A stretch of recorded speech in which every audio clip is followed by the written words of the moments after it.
Hello everyone. I just want to give you a brief information about the most common question that I'm receiving from all of you through the digital platforms. What happens if you have a breast augmentation instead of a augmentation mastopexy? I mean augmentation with a breast lift. So at the end of the day, you should receive for your breast what the calculations say. I know most of you are very worried about the scars and the incision that your plastic surgeons do during your surgery. But the problem is, considering the scars, if you need a mastopexy, a breast lift, then you should have it. Otherwise, what you will have is an increased breast pitosis. If you have a big skin excess on your breast, then we should put a bigger and bigger breast implant size to stretch the skin over the implant. That means early revision surgery for your breast and breast pitosis in the early postoperative period. So you should leave the decision to your plastic surgeon, considering what type of breast surgery you need.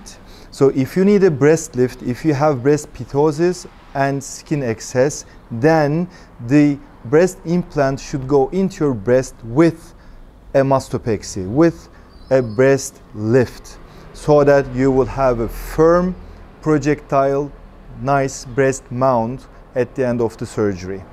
So we are doing lots of calculations before the operation, and the most important distance that matters for us to decide on what type of surgery you need is the nipple jugular notch distance, the midline distance, and the nipple IMF, the inframammalian sulcus distance. So we are deciding on the calculations, so it's actually a tailoring operation in our hands, in plastic surgery hands, and we decide according to the calculations and according what your breast needs.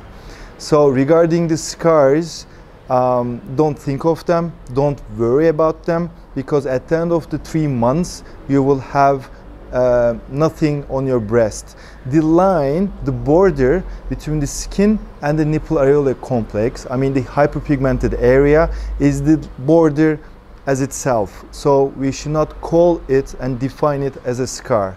And the vertical scar, I'm of course talking about the vertical mastopexy, not the inverted T mastopexy, because I am doing for the last 8 to 10 years only vertical mastopexy, the less scar mastopexy. So the vertical line in the midline connecting the IMF and the nipple will be disappeared in the first 3 months. So you should not be worried about that scar at the end. So in order to have a nice breast size and appearance, trust in your plastic surgeon's decision and don't worry about the scar. And if you need a breast lift plus an implant, then have a augmentation mastopexy. Bye for now.